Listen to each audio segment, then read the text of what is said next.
So student, how are you? Fine. So now we want to discuss further about the errors. So before going to error, we want to see what is the difference between accuracy and precision. दो चीज़ें हैं, accuracy and precision. Accuracy क्या है? The closeness of the measured value to the true value of physical quantity. कि जो भी हमारे पास ट्रू वैल्यू है फिजिकल क्वांटिटी की, मेजर्ड वैल्यू उसके कितने क्लोज है. Let us say we want to calculate refractive index of glass. Refractive index of glass actual value is 1.5 and you get the reading, the measured value to be 1.49. So it will be accurate because it is close to 1.5. Now precision means how close the measured values to each other by measuring with an instrument. अब इसका meaning क्या है कि जैसे मान लीजिए मैं आपको बताऊं, refractive index of glass is 1.5, तो ये इसकी एक्चुअल वैल्यू है. अब डिफरेंट ऑब्जर्वेशंस ली, डिफरेंट ऑब्जर्वेशंस किसके लिए? रिफ्रैक्टिव इंडेक्स फाइंड आउट करने के लिए. तो जो रीडिंग्स आई, जो वैल्यूज मेजर्ड वैल्यूज आई वो है 1.38, 1.39, 1.37, 1.38 लाइक दिस. तो अब ये रिजल्ट जो आपके पास आया, this result is precise. Precision है इसमें. क्यों? क्योंकि जो मेजर्ड वैल्यू है they are very close to each other. Precision means how close the measured values to each other. तो ये रिजल्ट क्या है? प्रिसाइज है. But this is not accurate. क्यों? क्योंकि वैल्यू कितनी आ रही? 1.38. एक्चुअल क्या है? 1.5. तो देख रहे हो कितना ज़्यादा डिफरेंस. ये नहीं करना ला सिर्फ क्या है जी 0.12 का डिफरेंस. अरे 0.12 का डिफरेंस 1.5 के कॉरेस्पॉन्डिंगली है, तो 8-9% एरर बन गई. So it is not accurate. तो मीनिंग क्लियर हो गया कि एक्यूरेसी में हमने ये देखना है कि जो ट्रू वैल्यू है और मेजर्ड वैल्यू है वो कितनी एक दूसरे के क्लोज है.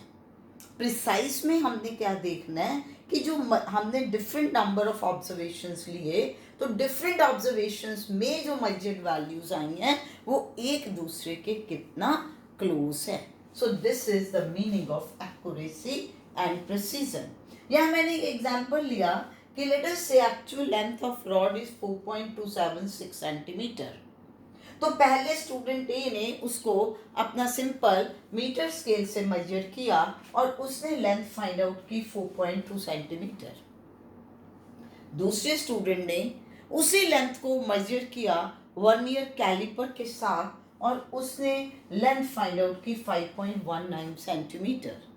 तो अब जो स्टूडेंट ए ने रीडिंग ली है that is very accurate, quite accurate. क्यों?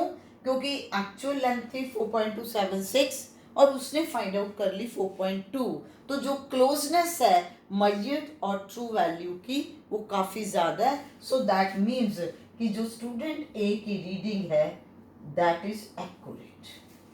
अब लेकिन जो स्टूडेंट बी ने किया, अब यहाँ पर लीस्ट काउंट कितना था?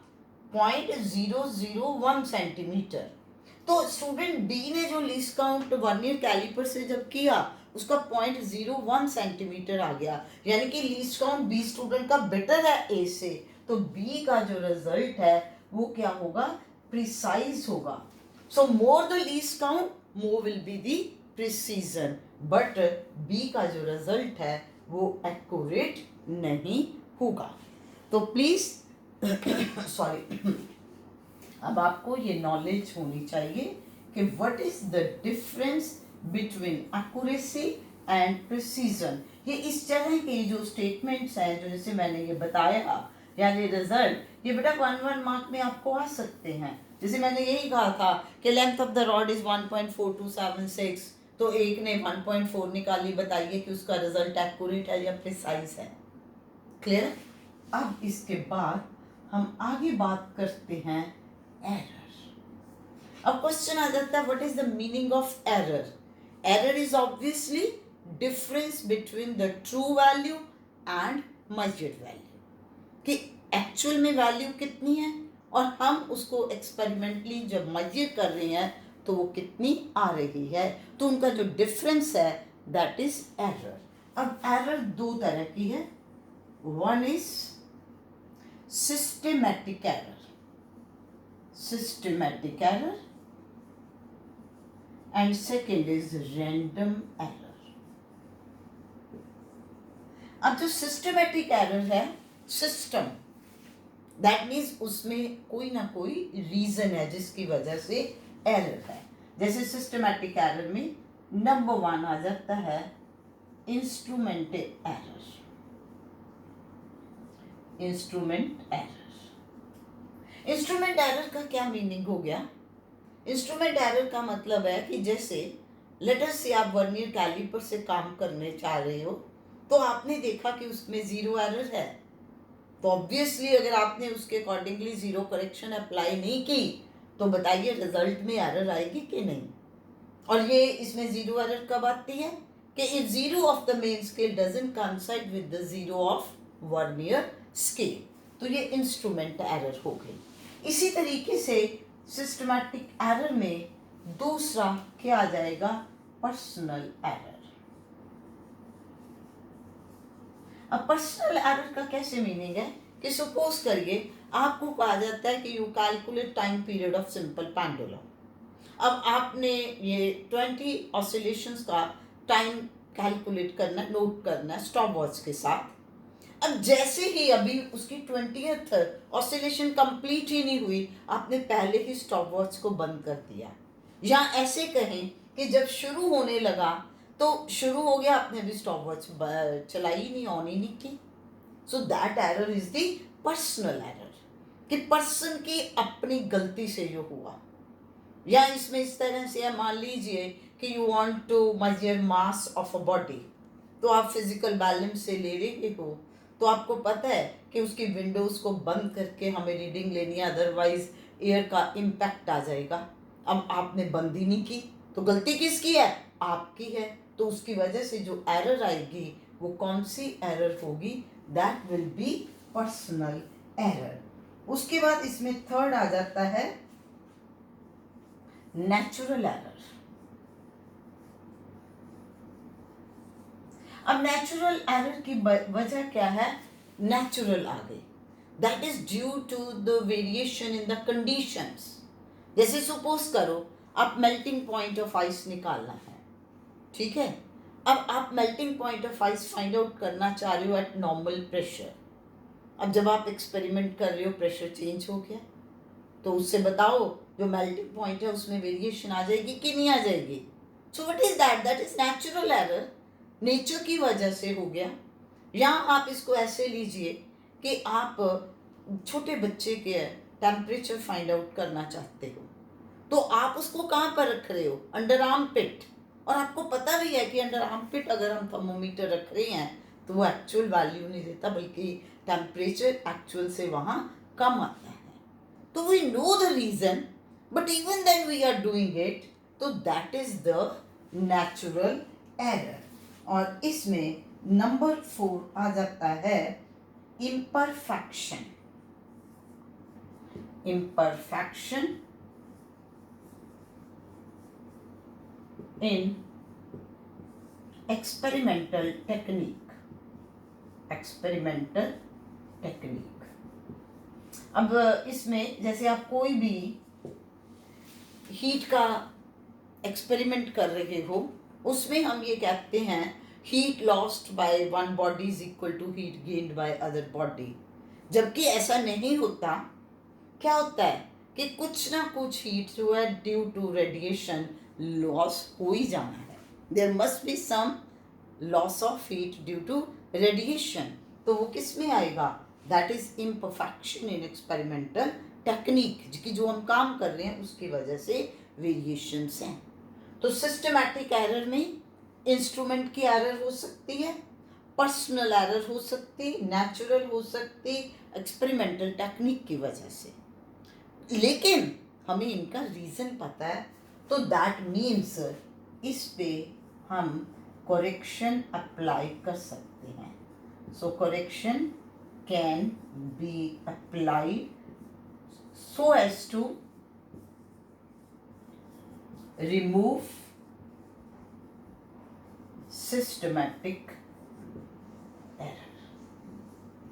इस सिस्टमैटिक एरर को रिमूव करने के लिए. अब इसमें क्या है बच्चे कि जैसे मेरे को पता वर्नियर कैलिपर का इतना ज़ीरो एरर है, तो मैं ज़ीरो करेक्शन अप्लाई कर दूंगी तो मेरी रीडिंग एक्यूरेट आ जाएगी. अब मेरे से गलती हुई है, अब मैं अपनी हाइट फाइंड आउट करने लगी, मैं ऐसे खड़ी हो गई, तो रीडिंग फ़र्क आनी है, तो मैं ठीक ढंग से खड़ी होंगी. अब नेचुरल एरर है, तो मेरी कोशिश होगी कि जब हम एक्सपेरिमेंट परफॉर्म कर रहे हैं तो वेरिएशन ना हो, और अगर हुई है तो हम उसके अकॉर्डिंगली करेक्शन अप्लाई कर दें. इसलिए ये तो सिस्टमैटिक एरर की बात होगी. अब रैंडम एरर जो आ जाता है, that is the error due to unknown cause. हमें नहीं इसमें रीज़न पता, हमें इसमें रीज़न नहीं पता. अब रीज़न ही नहीं पता तो फिर हम इसमें करेक्शन कैसे अप्लाई करेंगे? This is the main point. We do not know the reason. तो इसमें करेक्शन अप्लाई करने का तरीका क्या है? नंबर ऑफ ऑब्जर्वेशंस आर्टिकल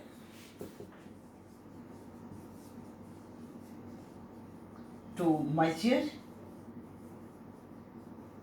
और फिजिकल क्वांटिटी, कि जिस भी फिजिकल क्वांटिटी को हमने मेजर करना है, हम उसमें एक नहीं बल्कि नंबर ऑफ ऑब्जर्वेशंस ले लेते हैं. लेट अस से x1, x2 sworn up to xn जो है ये आपके पास आ गई मेजर्ड वैल्यूज. तो इसमें अब ट्रू वैल्यू क्या होगी?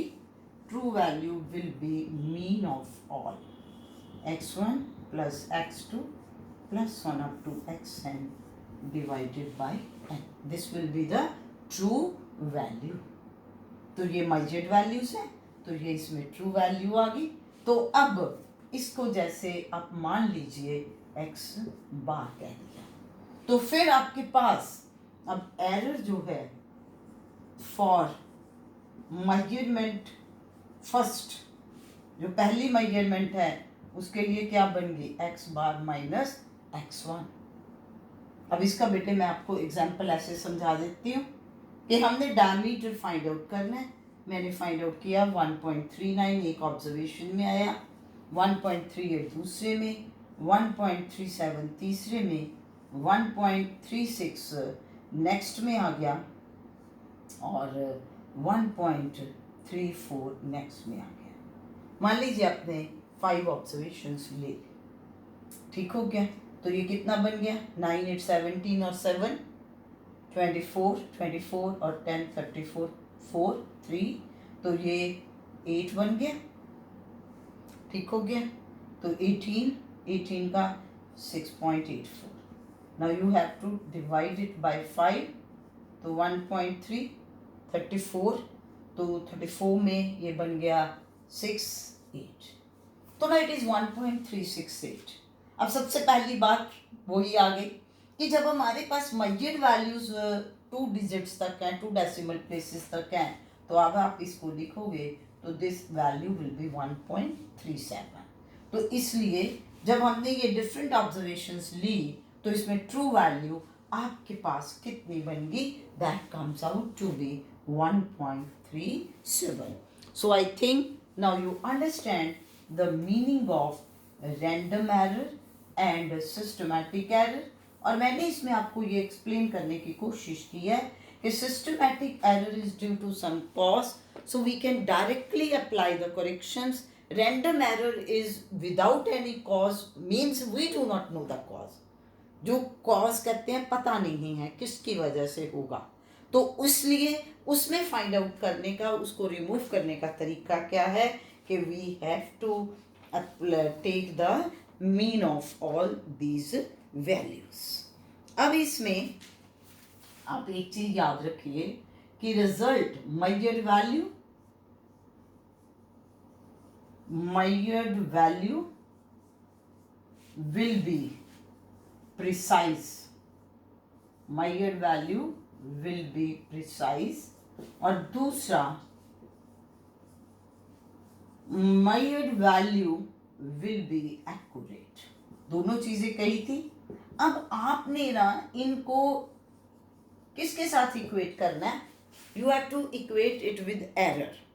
अब एरर के साथ इक्वेट करने का मीनिंग क्या आएगा कि जो मेजर्ड वैल्यू है that will be precise if random error is small, and measured value will be accurate if systematic error is small। अब आप बेटा दिस इज वेरी, मतलब एक कॉन्सेप्ट आपके पास आ गया। देखो कैसे कि रैंडम एरर का कोई कॉज नहीं है। अब अगर रैंडम एरर कम होगी तो दैट मीन्स कि जो डिफरेंट ऑब्जर्वेशंस हम ले रही हैं वो एक दूसरे के क्लोज आएंगे। अभी मैंने यही बताया था ना कि रैंडम एरर के लिए हम क्या करते हैं, नंबर ऑफ ऑब्जर्वेशंस लेके उनका जो मीन है वो ट्रू वैल्यू मान के चलते हैं। तो नेचुरली अगर रैंडम एरर स्मॉल है तो वैल्यूज जो हैं वो क्या आएंगी, एक दूसरे के क्लोज आएंगी, और जब ये वैल्यूज एक दूसरे के क्लोज हैं तो मेजर्ड वैल्यू क्या होगी, प्रिसाइज होगी। तो इसलिए हम इसमें ये कॉन्सेप्ट लर्न कर लेते हैं कि measured value will be precise if random error is small. ये आपको ट्रू फॉल्स में स्टेटमेंट्स में आ सकता है। अब दूसरा हमने क्या कहा कि measured value will be accurate if systematic error is small। अब systematic error का रीजन है, उसकी वजह से ट्रू वैल्यू और measured वैल्यू में डिफरेंस है। अब नेचुरली अगर डिफरेंस कम होगा तो measured वैल्यू ट्रू वैल्यू के क्लोज आएगी, और जब क्लोज होगी तो एक्यूरेट होगी।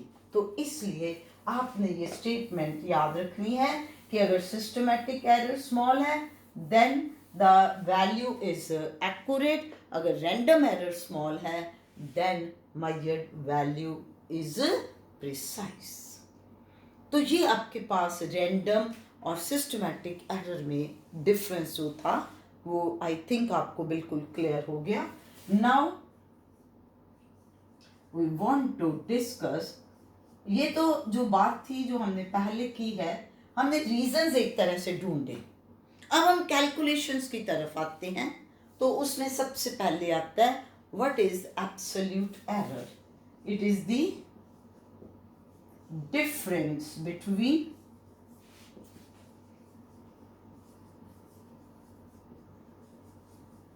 True value means actual value and measured value। तो that is absolute error. Meaning, अब इसमें मैंने डिफरेंस कहा है, ये नहीं कि कौन सी ज्यादा। सपोज कर लो I am saying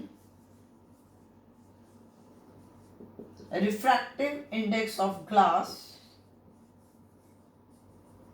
is 1.5, so this is its true value। now experimental value और द measured वैल्यू, इसको एक्सपेरिमेंटल भी कह देते हैं कि जो एक्सपेरिमेंट के through I, late us say that is 1.46। तो एब्सोल्यूट एरर क्या बन गई, absolute error is 1.5 minus 1.46 that is 0.04। Suppose करो दूसरे स्टूडेंट ने इसी वैल्यू को फाइंड आउट कर लिया 1.57, तो एब्सोल्यूट एरर क्या होगी, तो it will B 1.57 minus 1.5 that is 0.07। So meaning clear हुआ कि absolute error will always be positive. ये नहीं लेना कि ट्रू में से अपने मैयड को निकाला, अगर ट्रू वैल्यू ज़्यादा है तो एरर पॉजिटिव आएगी, अगर ट्रू वैल्यू कम है तो एरर नेगेटिव आएगी। No, it error will be positive, absolute है। ठीक है, तो इससे अब आपको एक चीज़ की क्लैरिटी हो गई कि मान लीजिए true value of physical quantity is x और absolute error is delta x। एक फिजिकल क्वांटिटी x है और उसमें एरर आ गई डेल्टा x, तो मेजर्ड वैल्यू क्या होगी? तो मेजर्ड वैल्यू उसी फिजिकल क्वांटिटी की कितनी बनेगी? हाँ जी, it will be x plus delta x और x minus delta x। ये देखो ना, जैसे हमने किया कि वो उससे ज़्यादा भी हो सकती, कम भी हो सकती, इसलिए वैल्यू बन गई x plus delta x और x minus delta x। तो हम इसे क्या लिख सकते हैं? x plus minus delta x। तो ये इसमें मेरा ख्याल है कि आपको क्लियर हो गया मीनिंग ऑफ एब्सोल्यूट एरर। अब इसके बाद हम बात करते हैं रिलेटिव एरर की। Now what is the meaning of relative error? Relative error, now relative error is a ratio of absolute error to true value, ratio of absolute error to true value of physical quantity।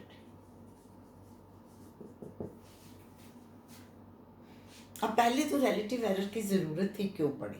मैं इसका भी आपको interesting बात बताऊं कि बेटा ये देखो, आपने 1.5 एक्चुअल वैल्यू है, आपने जब उसको मेजर किया रिजल्ट आ गया 1.35, तो मुझे लगना ठीक है, कोई बात नहीं, सिर्फ 0.15 का ही डिफरेंस है ना। अब दूसरी तरफ मान लो acceleration due to gravity find out करनी है, उसकी एक्चुअल वैल्यू है 980 सेंटीमीटर पर सेकेंड स्क्वायर, और जब आपने काम किया वो वैल्यू जो है वो आ गई 1000। ठीक है, अब तुम्हें लग रहा बाप रे, और ये 20 का डिफरेंस, ये तो रिजल्ट नहीं मेरा ठीक आया, और इसमें तुमने निश्चिंत हो जाना, नहीं नहीं ठीक है। अब जरा ध्यान से देखो, इसमें तुम्हारे पास नो डाउट एब्सोल्यूट एरर आ गई 0.15, और यहाँ पर जब आपने देखा तो एब्सोल्यूट एरर आई 20, और इसी वजह से आपको ये डाउट हो गया कि भाई ये रिजल्ट मेरा गलत है, ये ठीक है। पर भाई ये देखो जो 0.15 का डिफरेंस है, कितने के पीछे? What is relative error here? Relative error का मतलब कि जो 0.15 का डिफरेंस है वो कितने के पीछे है? 1.5 के पीछे है। तो दैट मीन्स ये क्या बन गया? 15/100 into 10/15, so it will B 1/10। और इधर देखो रिलेटिव एरर 20 का डिफरेंस है, कितने के पीछे? 980 के पीछे। This is 1/49। अब बताओ कौन सी वैल्यू ज्यादा है, 1/49 या 1/10?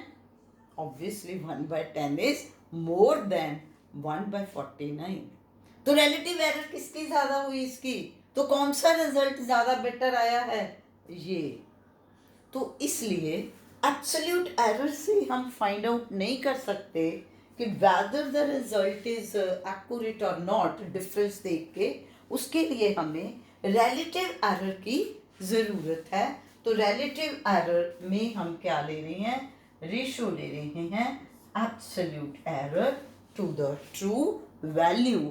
और अब आपको यहाँ पर मैंने मीनिंग्स क्लियर कर दिया कि absolute error और relative error अब दोनों में किस तरीके से फाइंड आउट करते हो। और उसके बाद बेटर क्या है, रिलेटिव एरर के बाद भी इट इज बेटर कि जब आपने कंपेयर करना है आप फाइंड आउट करो परसेंटेज एरर, 100 के पीछे कितना फर्क है। तो परसेंटेज एरर क्या आएगी, रिलेटिव एरर मल्टीप्लाइड बाय 100, यानी कि delta A bye A into 100। अब यहाँ देखो परसेंटेज एरर कितनी बन जाएगी, 1/100 into 100, so it will be 10%। और यहाँ पर 1/49 इंटू 100, तो अप्रॉक्सीमेटली दिस विल बी 2% या 2.1%। तो यू इमेजिन अपने आप किसमें एरर ज़्यादा है, इसमें ना। और कितना फर्क है, वो 2% और ये 10% है। So now this is the meaning of absolute error, relative error and percentage error. अब इसमें हमने ये देखना है कि while making measurements, how these absolute errors are introduced. Now, absolute errors or relative errors introduced while taking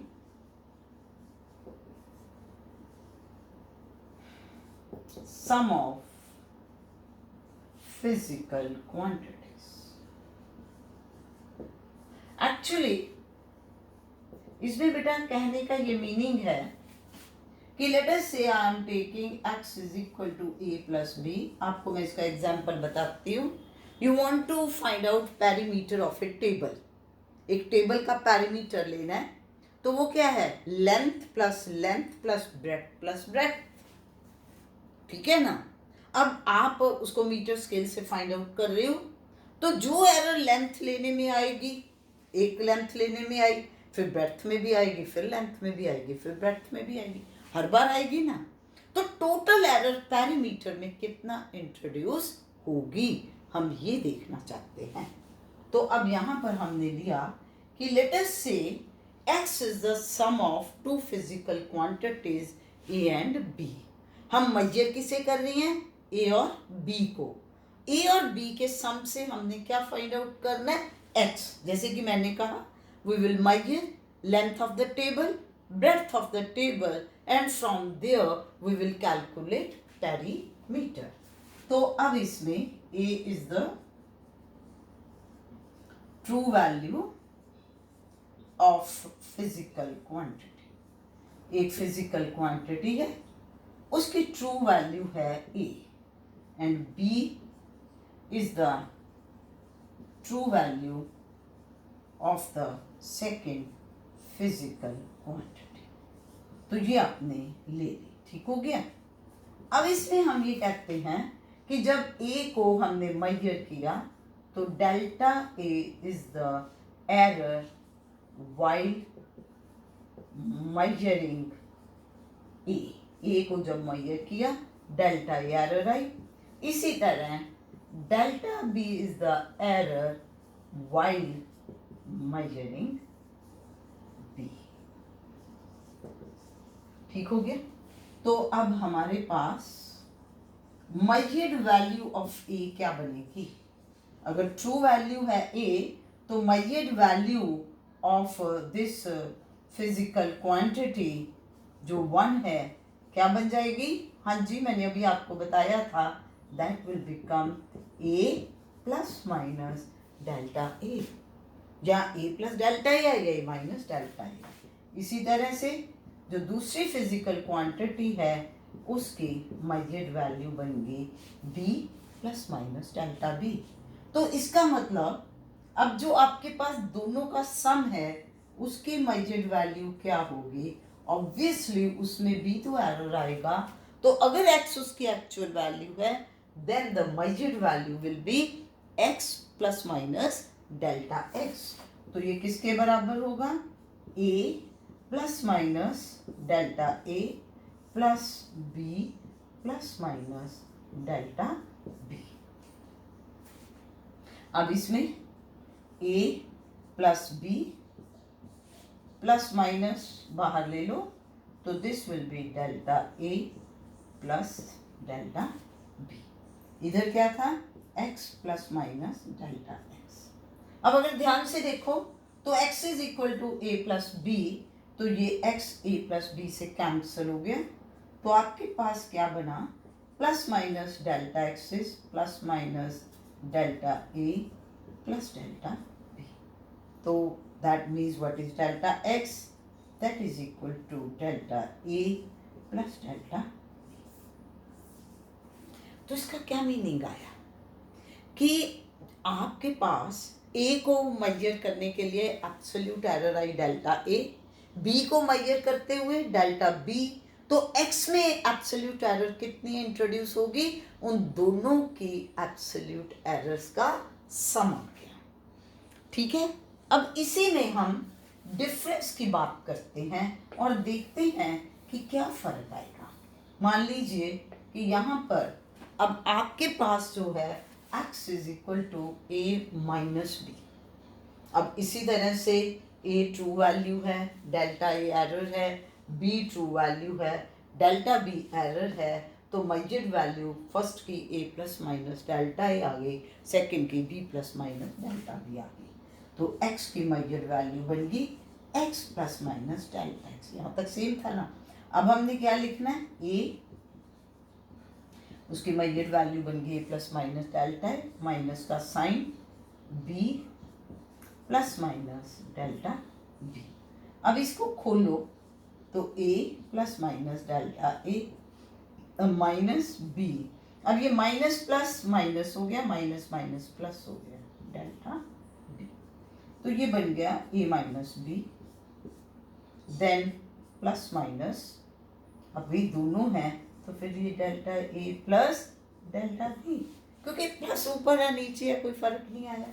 और इधर क्या था बेटा, x plus minus delta x, ये कट गया, तो what is delta x, again delta x is delta a plus delta b।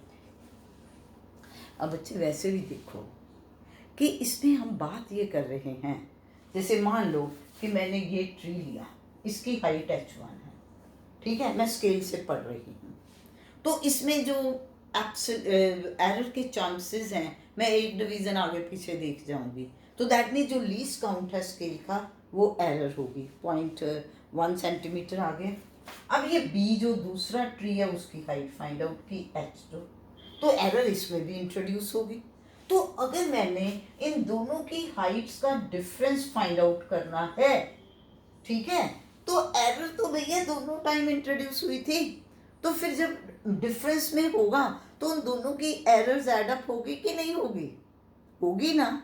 ये तो नहीं ना कि तुम कह दोगे 0.1 सेंटीमीटर आई थी, 0.1 आई थी, तो माइनस में ये जीरो होगी, कैसे जीरो होगी, तुमने तो h1 भी गलत निकाला, तुमने h2 भी गलत निकाला है, मीन्स विद सम एरर निकाला है, तो ऑब्वियसली डिफरेंस में वो एरर डबल होगी ना कि जीरो होगी। तो ये पॉइंट हमने इसमें लिया है।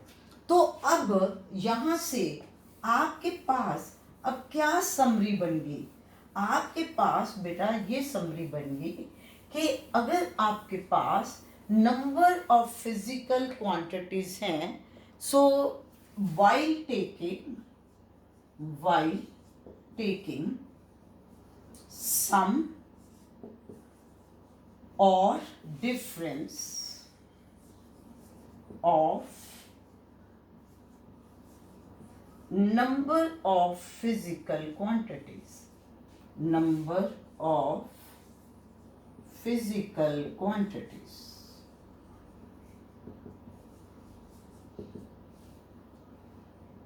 absolute error,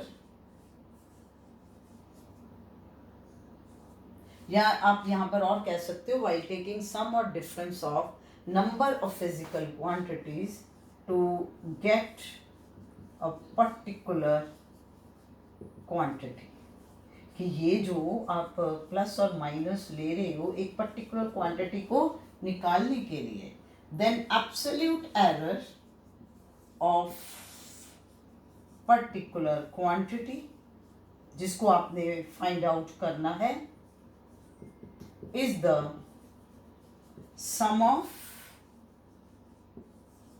errors of individual physical quantities। जैसे बेटे x is a plus b minus c minus d plus e, मान लो इस तरह से है। a की एब्सोल्यूट एरर है डेल्टा ए, b की डेल्टा b, c की डेल्टा c, d की डेल्टा d और e की डेल्टा e। तो डेल्टा x जो मेजर्ड वैल्यू है उसकी एरर क्या आएगी, delta a plus delta b plus delta c plus delta d plus delta E. So this is the meaning of sum or difference. तो I think आपको clear हो गया कि आपके पास जब sum और difference है various physical quantities का, तो जो final value में measured value में आपने absolute error लेनी है वो आएगी sum of the absolute errors of individual। अब मान लो आपके पास ये प्रॉब्लम है, resistance R1 is given by 10 plus minus 0.5 ohm. Resistance R2 is given by 5 plus minus 0.25 ohm। मान लो इस तरीके से दिए, आपको कहा जाता है calculate resistance in series, calculate resistance in series with the possible percentage error। अब देखो ना, आपने इंडिविजुअल रेजिस्टेंसेस फाइंड आउट कर ली, तो इसमें अब सबसे पहले RS सीरीज में जो रेजिस्टेंस है उसका फॉर्मूला है R1 प्लस R2। अब जैसे आपको दिया R1 इज 10 प्लस माइनस 0.5 ओम, इसका मतलब इसमें R1 की वैल्यू क्या है 10 और 0.5 क्या है डेल्टा R1। R2 की वैल्यू कितनी है 5 एंड डेल्टा R2 इज 0.25। तो सबसे पहली बात कि जो RS की value resistance in series that is 15 ओम। अब हमने देखनी है उसकी एरर। अब इसमें सम है तो what will be delta RS, it will be delta R1 plus delta R2, तो it will B 0.5 plus 0.25 that is 0.75। इसका मतलब कि जब मैं सीरीज में रेजिस्टेंस की वैल्यू लिखूंगी I can write 15 plus minus 0.75 ओम। एक तो मैं ऐसे लिख सकती हूँ, लेकिन इस प्रॉब्लम में क्या पूछा गया है कि you calculate resistance in series with possible percentage error. तो इसलिए हमने क्या निकालना है परसेंटेज। तो उसके लिए परसेंटेज एरर के लिए हम क्या करेंगे, relative error delta RS by RS into 100, 0.75 upon 15 into 100, so it will become 75 by 100 into 100 by 15, ये cancel हो गया, ये 5, so the answer will be 5%. So you can say RS is 15 ohm with 5% तो अब इस चीज को बताने का क्या मीनिंग है कि ऐसा नहीं है कि हम सब में परसेंटेज एरर ही नहीं निकाल सकते, पर क्या कि हमें पहले क्या कैलकुलेट करना पड़ेगा इसमें, first we have to calculate absolute error, वहाँ से हम परसेंटेज एरर तक पहुँच सकते हैं। तो ये आपके पास था कि कोई भी प्रॉब्लम अगर सम में आती है तो आपने उसको इसी तरीके से करना है। अब हम इसी तरीके से प्रॉब्लम ले लेते हैं। एक height of tree A is given to be 20 plus minus 1 meters. and height of tree B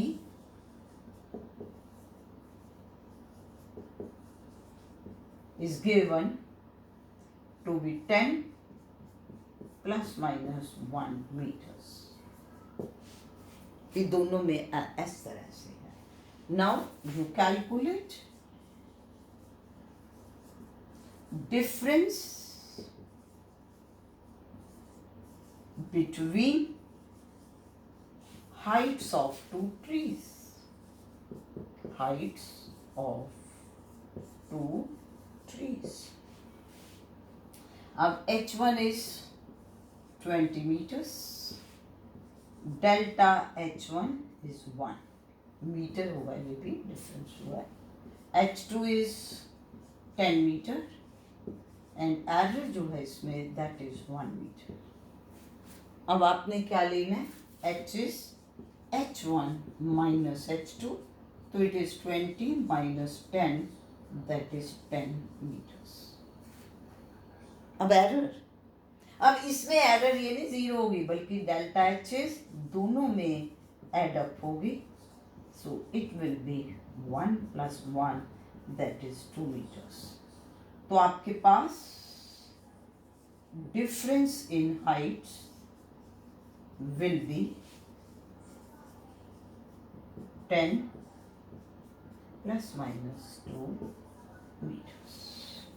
और इसका मीनिंग पता क्या बनता है कि ये 12 मीटर भी हो सकता है, 8 भी. That means height lies, difference in height lies between 8 meter and 10 meter. So हमने क्या डिस्कस किया?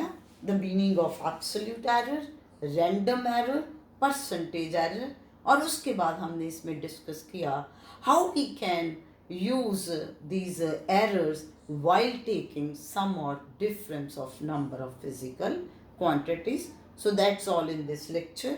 In the next lecture we will discuss about multiplication and division. Thank you.